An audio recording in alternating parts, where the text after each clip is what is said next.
10వ శ్లోకము.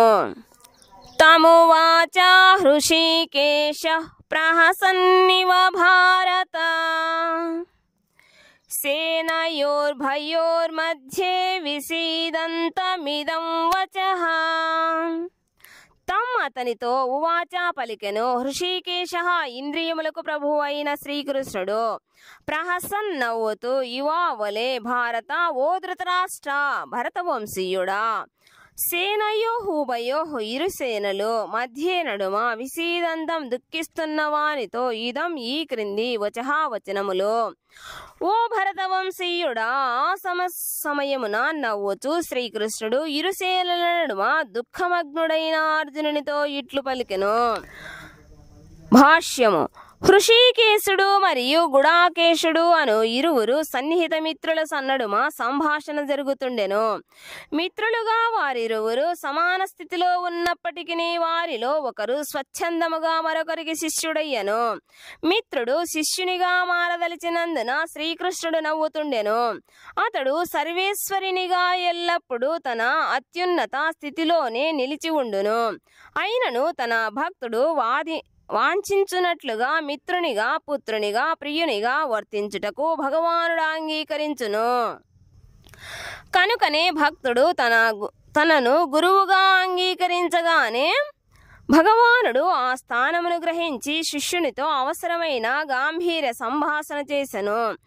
అందరికీ శ్రేయస్సు చేకూరునట్లుగా ఆ గురు శిష్యుల సంభాషణ ఇరుసేనల సమక్షములో బహిరంగముగా జరిగినట్లు కనిపించును.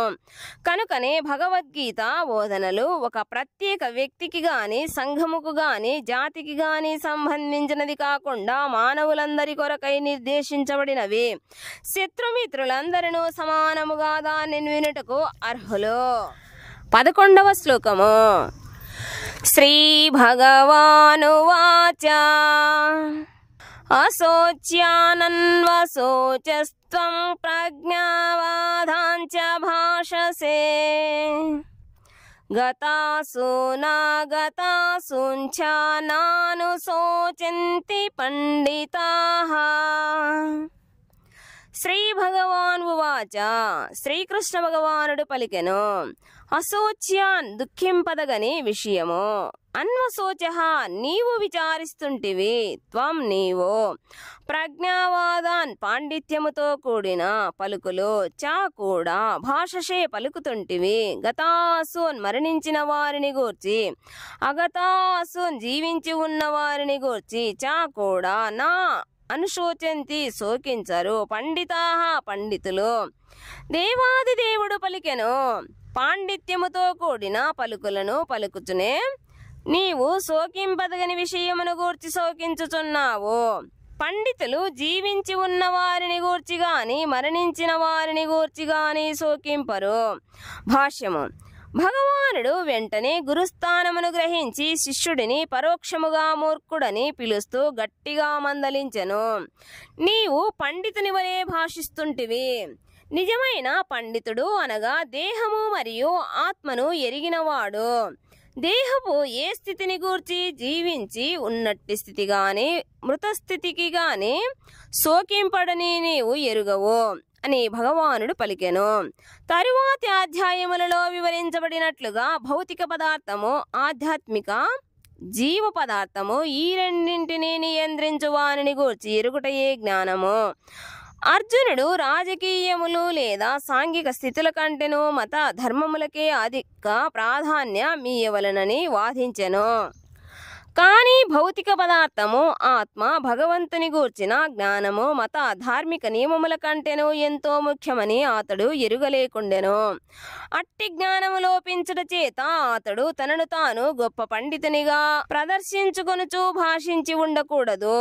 అతడు నిజమునకు గొప్ప పండితుడు అవ్వకపోవుట చేతనే విచారింపదగని విషయమును గూర్చి విచారిస్తుండెను. దేహము ఒకరోజు పుట్టును, అది నేడో రేపో నశింపక తప్పదు. కనుకనే దేహము ఆత్మ వలె ముఖ్యము కాదు. దీనిని ఎరిగిన వాడే నిజమైన పండితుడు. అట్టివానికి భౌతిక దేహస్థితి ఎట్లున్నను అది అతనికి దుఃఖ కారణము కాలేదు. 12వ శ్లోకము. నా త్వేవాహం జాతు నాసం నా త్వం నేమే జనాధిపాః నా చైవా నా భవిష్యామః సర్వే వయమతః పరం. నా ఎన్నడునో తూ కాని ఏవా నిశ్చయముగా అహం నేను జాతు ఏ సమయములోనైనను నా ఆసం లేకపోలేదు నా ఉండకపోలేదు త్వం నీవు నా ఉండకపోలేదు ఇమే జనాధిపాః ఈ రాజులందరూ కూడా నా ఎన్నడు చా కూడా ఏవా నిశ్చయముగా నా భవిష్యామః ఉండకపోము సర్వే వయం మనమందరము అతః పరం ఇక ముందు నేను గాని నీవు గాని ఈ రాజులందరూ గాని నిలిచి ఉండని సమయమేదీ లేదు. ఇక ముందు భవిష్యత్తులో కూడా మనమెవ్వరము ఉండకపోము. భాష్యము. వేదములలోని కఠోపనిషత్తులోను శ్వేతాశ్వతరోపనిషత్తులోను అసంఖ్యాక జీవులకు వారి వ్యక్తిగత కర్మలు కర్మ ఫలితముల వివిధ స్థితులననుసరించి దేవాదిదేవుడు వారిని పోషిస్తుండునని చెప్పబడెను. అట్టి దేవాదిదేవుడు ప్రతి జీవి హృదయములో తన స్వరూపాంశతో నిలిచి ఉండును. బాహ్యాంతరములలో భగవానుడు దర్శించగలుగు సాధు పురుషులు మాత్రమే పరిపూర్ణము మరియు శాశ్వతమైన శాంతిని వాస్తవముగా పొందగలుగుదురు. నిత్యో నిత్యానాం చేతన చేతనానాం ఏకో బహూనాం యో విదధాది కామాన్ తమాత్మస్థం ఏను పశ్యంతి ధీరాస్తేషాం శాంతిః శాశ్వతీ నేతరేషాం. కఠోపనిషత్తు 2:2-13. అర్జునునికి తెలుపబడిన ఈ వైదిక సత్యము నిజమునకు జ్ఞానరహితులైనప్పటికీ తమను గొప్ప పండితులుగా ప్రదర్శించుకుని వారందరి కొరకై చెప్పబడినది. స్వయంగా తాను అర్జునుడు యుద్ధరంగములో సమకూడిన రాజులందరూ నిత్యులు జీవులని మరియు బద్ధావస్థలోను ముక్తావస్థలోను వ్యక్తిగత జీవులందరికీ తానే శాశ్వత పోషకుడని భగవానుడు ఇక్కడ స్పష్టముగా చెబుతుండెను. దేవాదిదేవుడే పరమ పురుషుడు.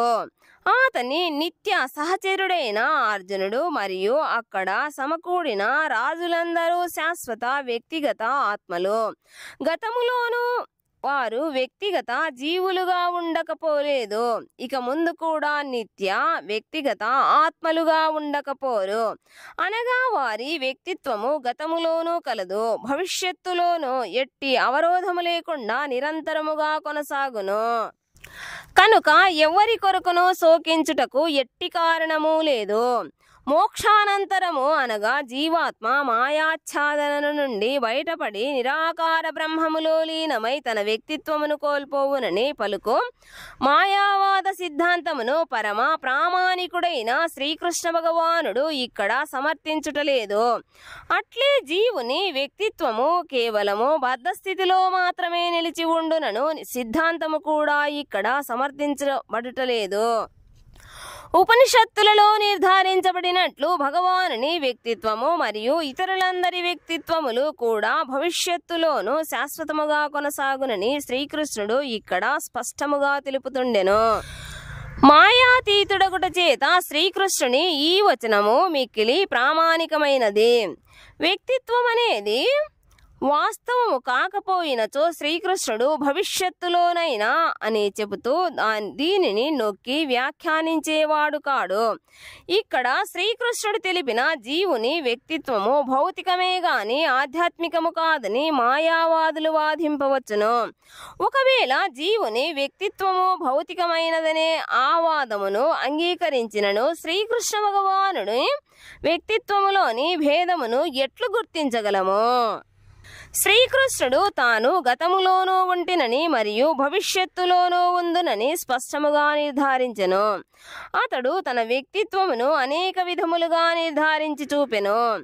అంతేకాకుండా నిరాకార బ్రహ్మము అతనికి లోబడి ఉండునని ప్రకటించబడినది. ఈ విధముగా శ్రీకృష్ణుడు తన ఆధ్యాత్మిక వ్యక్తిత్వమును అంతటా నిరూపించి చూపుతుండెను. ఒకవేళ అతనిని సాధారణ బద్ధజీవునిగా భావిస్తే భగవద్గీతకు గీతకు ప్రామాణిక ధర్మశాస్త్రముగా విలువయే ఉండదు. మానవ సహజమైన 4 రకాల దోషములతో కూడి ఉండడి సామాన్య మానవుడు శ్రవణదాయకమైన బోధనలనెన్నడూ బోధించలేడు. భగవద్గీత అటువంటి సాహిత్యములన్నింటికి అతీతమైన శాస్త్రము. ఏ లౌకిక గ్రంథము భగవద్గీతకు సాటిరాదు. కానీ ఎవరైనను శ్రీకృష్ణ భగవానుని సామాన్య వ్యక్తిగా భావించగానే గీత తన ప్రాముఖ్యతను కోల్పోవును. ఈ శ్లోకములో పేర్కొనబడిన బహుత్వము అనేది వ్యవహారికమని, అది దేహమునకే వర్తించునని మాయావాదులు వాదిస్తుందరు. కానీ గడిచిన శ్లోకములో అట్టి దేహాత్మబుద్ధి ఇదివరకే ఖండించబడినది. జీవుల దేహాత్మబుద్ధిని ఖండించిన పిమ్మట దేహమును గూర్చిన వ్యవహారిక భావననే శ్రీకృష్ణుడు ఎందుకు తిరిగి ప్రతిపాదిస్తుండెను అనగా, ఇక్కడ వ్యక్తుల వ్యక్తిత్వము ఆధ్యాత్మిక పరిధిలోనే ప్రస్తావించబడినదని చెప్పబడినది. దీనిని రామానుజాచార్యులు వంటి గొప్ప ఆచార్యులందరూ సమర్థించిరి. కనుక భగవద్భక్తులకే ఈ ఆధ్యాత్మిక వ్యక్తిత్వము అవగాహన కాబడునని అనేక చోట్ల భగవద్గీతలో స్పష్టముగా పేర్కొనబడినది. శ్రీకృష్ణుని దేవాదిదేవత్వము పట్ల ఈర్ష్యాద్వేషములను కలిగి ఉండు వారికి ఈ గ్రంథరాజము ఎన్నటికీ అవగాహన కాదు. భక్తులు కానివారు గీతాబోధనలను అవగాహన చేసుకొనుటకు ప్రయత్నించుట అనేది తేనెటీగా రుచి కొరకై తేనె సీసాను బయట నుండి నాకిన చందముగా ఉండును. ఆ సీసామూతను తెరవకుండా ఎవ్వరును తేనె రుచిని చూడలేరు. అట్లే గీతలోని 4వ అధ్యాయములో తెలుపబడినట్లు కేవలము శ్రీకృష్ణుని భక్తులే భగవద్గీత మహిమను చక్కగా అవగాహన చేసుకోగలరు. ఇతరులు ఎవరును దానిని ఆస్వాదించలేరు. భగవానుని ఉనికిని సందేహించు అసూయాపరులైన వ్యక్తులు కూడా గీతను స్పృశించలేరు. కనుకనే గీత యొక్క మాయావాద వివరణ సంపూర్ణ సత్యముకు తప్పుడు వ్యాఖ్యానమే అగును. శ్రీ చైతన్య మహాప్రభువు మాయావాద భాష్యమును చదవరాదని, అట్టి మాయావాది తత్వమును అంగీకరించువాడు నిజమైన గీతా రహస్యమును అవగాహన చేసుకుని శక్తినంతటినీ కోల్పోవునని హెచ్చరించిరి. వ్యక్తిత్వం అనేది అశాశ్వతమైన భౌతిక జగత్తుకు సంబంధించినదైనచో భగవంతునకు గీతను బోధించనవసరమే లేదు. అనగా జీవుని మరియు భగవానుని వ్యక్తిత్వము నిత్య సత్యము. పైన పేర్కొనబడినట్లు ఈ విషయము వేదముల చేత కూడా సమర్థించబడినది.